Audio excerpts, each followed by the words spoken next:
Hey everyone, welcome to episode 44 of The Independent Agent. I'm Jordan Goodman. My plain green t-shirt, brother. I like it. I think I look sitting good. next to me. This cost me $7. I know, but you wear the fun graphic tees like that say, I ran out. wow, You didn't get me anything new. you're a disappointment. 44. Feeling old? Over the hill? Over the hill. What are we drinking today? We are drinking a Martinez. A what? A Martinez.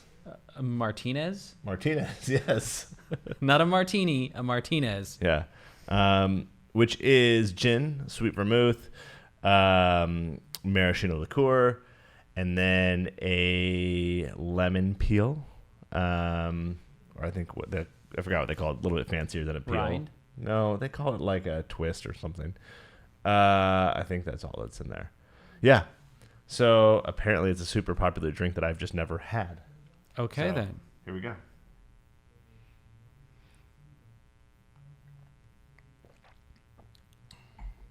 Oh, God. Not bad. No, it's terrible. It's not bad at all. No, it's... If I wanted to drink cough syrup, I'd buy Benadryl. Mm-hmm. Just never change. I know. It doesn't surprise me that you don't like that, but it's really, I would give it a solid like B+. All right, well... It's one of those ones that would be a lot better consumed like during the holidays. You know? Or never. Don't get Just that feel like as I'm in gift like for a me. jazz club, you know, with smoke around me. Sure. That's what I think I'm going for with that. Just cigarette smoke pouring through the room, some swanky jet, like in New Orleans. I don't know if they smoke in jazz clubs there, but those jazz clubs were rad. Chicago. It's been a very long time since I've been to Chicago. Oh, you didn't do New Orleans with us, did you? Mm-mm. No. And did you hear, Agency Nation, they went virtual this year. They Right. just got acquired by Trusted Choice.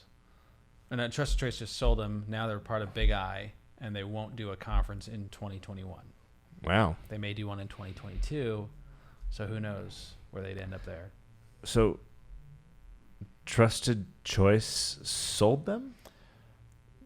Absorb sold, I don't know all the details. There's just an announcement about it today. Wow. Okay. Had not seen that one. Yep, came in my email. All right. I'll read off question one because you probably have some great answers to this one. This is Okay. in your wheelhouse. Perfect. For the past 10 years, our agency has paid for the country club membership of our top producer. It used to be a great revenue source, but we haven't seen any new business activity from this membership in a couple years and feel that this producer may be abusing this privilege. We don't want the producer to leave, but is there a good way to take away this perk? Is there a good way to take away this perk? I don't. I mean, so is he using it to keep existing business? I guess would be my first question, because that's very possible. But I think you just set an expectation on it and say, hey, here's how we're going to do it from going forward. If he's not using it for new business, I would throw something in along the lines of the membership costs $10,000 a year, right? If it doesn't generate $30,000, $40,000 in new business per year, it's on you, right? We don't pay for it the next year. If it does, we'll keep paying for it. I mean, it's like anything else. You just set thresholds. Let me just interject real quick. You're talking specifically if the deals associated with the membership at 30 or 40, not the producer's new business goal at 30 or 40. Right. Okay, just being clear. Yeah. But, I mean, what's unclear from this is, are they just having no new revenue? Right? I mean, that's what's unclear. Or is it just that they're not attributing the new business to that? So part of the thing might be, yeah, he's doing 10 other things and taking them out to play golf. And that constitutes as, part of that growth there for the book. So I don't know. I mean, I need a lot more information on this one. if you really want to take it away, then one avenue you could go is there's been some tax law changes, and you'd have to look what your state taxes are. But federally, the deductions have been able to have changed on what you can count as entertainment, specifically with golf and various other things like that. So I don't know the ins and outs of it, but you could look into some of that legislation there and see if you need an excuse there. But I would keep it more tied to really the production and what they can point to, and or managing existing clients. I just want to be clear. You wanted shorter questions, and yet that lacks context. Shorter, to what you're saying. Shorter.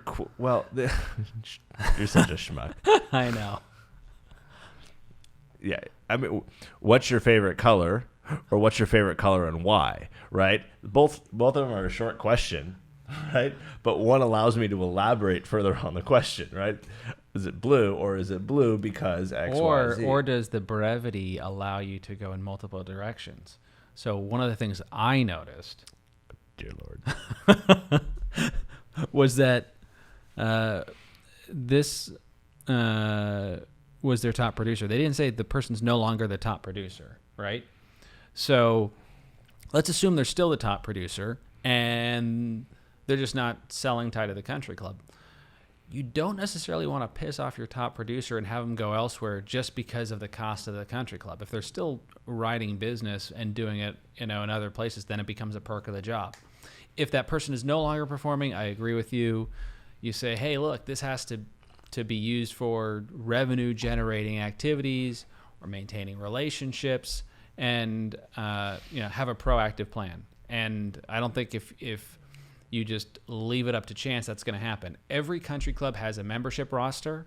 And so if you really want to get granular about it, go and say, print off the roster, identify who has businesses that we would want to target, and then how are you going to go about this, and what does your monthly plan and who you're going to play with look like, and get very specific. And if the person's unwilling to do that, then they're probably not, going to need that country club membership that much longer.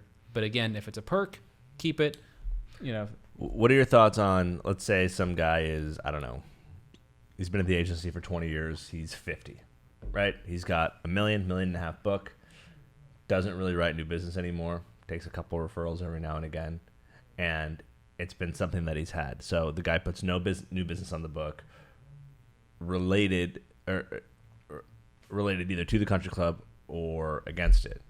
Do you keep him with a membership? So he's writing zero new business. Zero new business. But he's got a book that he manages $1 million and a half. So step one for me in that case would be to institutionalize the accounts before I made any moves. So I would see, one, are the accounts profitable? Okay, if they are, great. But then past that, I would really move to institutionalize the accounts, bring in other people so that person's not the face. Because if you just go and piss him off, he'll go find a new home and pull as much of his book that he can to this new location. And so wouldn't an easier scenario just be to let him keep the $10,000 membership instead of institutionalizing the accounts? I'm concerned about the impact when somebody writes no new. If you have $1.5 million book of business, just based upon referrals, you're getting $30,000 or $40,000. So in your fictitious scenario, but you're losing business too, net zero. So, but that's what I'm saying is he really writing zero and just losing? Oh my gosh! The guy has $1 million book.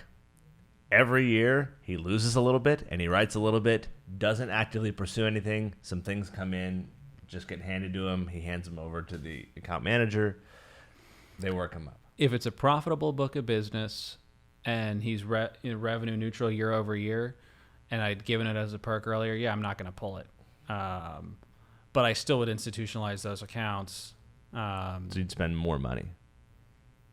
No, you have existing staff that you want to get involved in those accounts. Right. Time is money, brother. Yeah, I know. It doesn't take that much time. Okay. These relationships just get institutionalized just by sending an email. He can have that person come and play golf with him. The next generation. Generation. All right. Number 2, why do the question numbers have a period and then a parentheses? I don't know. You should ask Olivia. Olivia. She formatted it. Why is there a period and then a parentheses? That just seems weird. Little overkill, a little redundant. I don't know. Question 2, period, close parentheses. Our agency has hired summer interns for several years. However, we rarely have a plan, and so we're not sure what to do with them once they arrive. Do you have any thoughts on how we can create a true intern program? My question is, why have interns if you don't know what you're going to do with them? I mean, is the point? Well, because in a lot of states, you don't have to pay them. So just go, yeah, we'll bring on some interns and we'll find some busy work for them to do. And then they get there and they're like, oh, crap. That's probably what happens. So I guess from a free labor, but if you're really concerned about what free labor you can get for 2.5 months based on somebody to go do that, I think you've got bigger problems. If it were me, I'd find candidates that were likely to come into the insurance business, specifically like JUCO people. I'm sorry? Junior college? JUCO, junior college. No. Everyone, welcome to the... No, I've never heard that. What was the other word that you used this morning that I had never heard? I don't know. We were talking about that agency who'd gotten in trouble. Don't name the agency. RICO. RICO. RICO law. RICO. Look it up, people. It's a thing. So I would be focused on only looking for interns that could come into your agency because you are going to have that need. Now, Ricola. Attention span is doing awesome today. I would focus on somebody that you could see working in the agency. Doesn't mean they will ultimately, but at least that you have that opportunity. And then I would focus on building a roadmap that would teach them the skills that they could go and contribute. So use that time so they can learn certain processes throughout the agency. And I'll put them through a special training program that we might or might not be associated with. That would be helpful too. But essentially, have them learn about the job, have them go out with producers, sit down. Our former company did a great job of just getting interns just out into the field with producers. Yeah, but look, we both did that internship program, and it was a fabulous internship program, right? But it was so fabulous that, I mean, talk about rose-colored glasses. Like, you walked in like, this is going to be easy and amazing, and I'm going to close business. I'm going to work on, like, professional sports teams, and, I mean, like... But I did come in. I did close business. Yeah. I came in and I was told, hey, well, I wouldn't do so much right now because we're going to be leaving. Well, it is what it is. But develop the internship training program so that you would utilize your training that would be the same as if I was going to bring them in to work in any other entry-level position in your company, but also give them the highlights of some of the different opportunities that exist within the agency, so that if they decide they want to come into this space, they've already been trained to a certain extent to work within your platform. Jordan? Yeah, it's hard because especially if they're intern, I mean, I'm probably wrongfully assuming this, but I'm assuming they're mostly going to be like college summer interns. Mm-hmm. And they're going to be, well, maybe not now because college is now online. So have fun paying that $40,000 a year for that. But you have to be intentional when they come in. And you really have to find a way to make it fun, right? You need to assign them, say, we've got 5 producers, 5 account managers. If you think this is a type of person, or actually I wouldn't even do that. I wouldn't even find out what type of person, whether you think they'd be sales or, a CSR or account manager. I would just say, you're here for 2 months. You're going to spend a week just kind of shadowing and following around each person. And they're going to explain to you, and you're going to get to see all the different facets of the industry, the good, bad, and the ugly. But I do think it would it would be helpful to, again, whether it's a program like ours with Total CSR or something, before they start doing that, have some understanding of the concepts of the coverages and why you're going out and why you're meeting with the insureds and how we're protecting businesses. But again, one of the most helpful things for me during that internship program was going around and seeing different job sites. And it was, I mean, all we do is construction now, obviously, but I guess not obviously, but I guess if you listen, it's obvious. But I got taken around to manufacturing plants, to restaurants, to different places.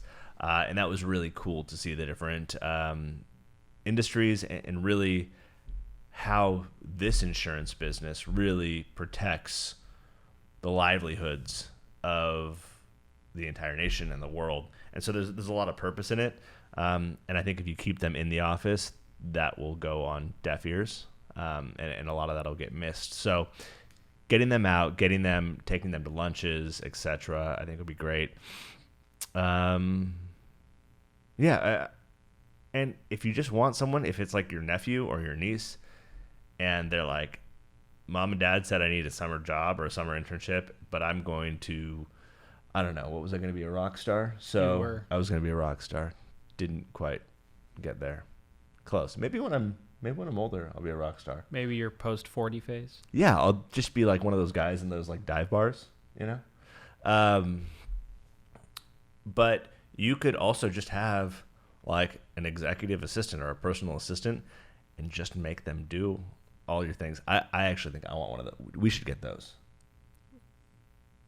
Summer's over, but like just someone that we don't really have to pay. We can give them college credit for, and then they go do all the supplies I'm having to buy, you know, for booze and all that things for the podcast. Assuming they're old enough to buy alcohol. Yeah, they all have IDs, dude. I mean, you don't go to college and not have an ID. Not that I'm advocating anyone would have a fake ID. My fake ID was so good.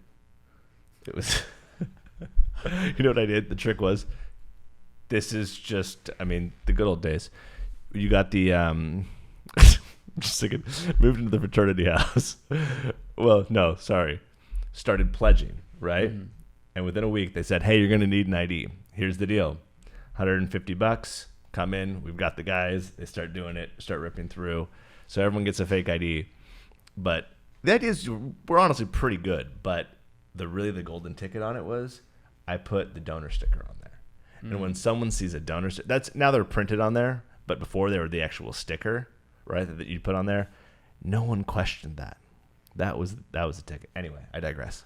Mine, 4 years prior to you joining, was a California scannable one. It was of that quality, where if they ran it, it came like the thing read like over 21, and it was actually scannable. So. Oh yeah, I mean mine could have been. I have no idea. But it was just mostly trips to the 9-0. So.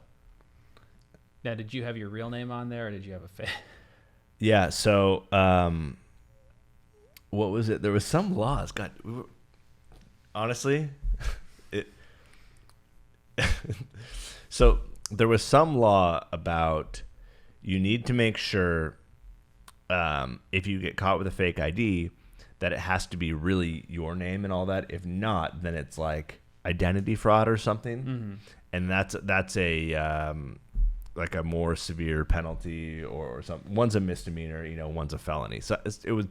So I made sure all of my information was correct, like literally everything except my birth year. So. And I didn't know about that at the time, so I became Jay Davidson. Jay Davidson. Yep. Sorry, Jay, if you're listening. Justin stole your identity. And what's the statute on this thing? I don't know. I think we're past it, but I remember we were in Vegas, Jen and I got carded. So Jen, our sister? Yeah. Okay. Jen, Joe, and I were in Vegas. You weren't invited.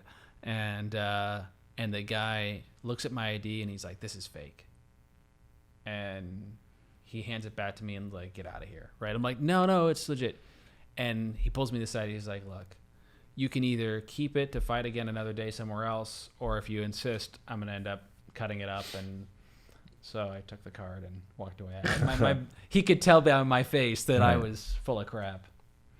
No, my Vegas thing with Jen was, I remember I was going to Vegas with a buddy whom I'll leave nameless. And I go, okay, Jen, just in case anything happens, I want someone to know I'm in Vegas. So just letting you know, but I'm obviously not telling mom and dad this is I'm in college, right? I must have been like a freshman and sophomore because by senior year I wouldn't have cared. And dad had given us those Chevron gas cards, right? So do people even have are gas cards still things? No, because everyone's just a credit card. Yeah, okay. So I had a gas card, and we drove to Vegas, and I'm about to sneeze, by the way. So we drove to Vegas, did the whole thing, and obviously we lost all the money, but I didn't want to use, credit cards and debit cards because all that stuff was attached, and dad could see all that stuff, and I was like, okay, so I made sure I brought out a certain amount of cash, didn't use anything, but we were broke, and I was running out of gas on the way home. I'm like, no big deal. I've got my gas card. Got a Chevron do it. I got a call like 2 days later. Dad's looking through like the gas card bill, and he checks the freaking city that it's in the gas card. Sees it's in Vegas. I mean, he didn't really care, but he was like, what are you doing in Vegas? But like, it was the moment I realized, shit, Big Brother is always watching, you know? It was terrible.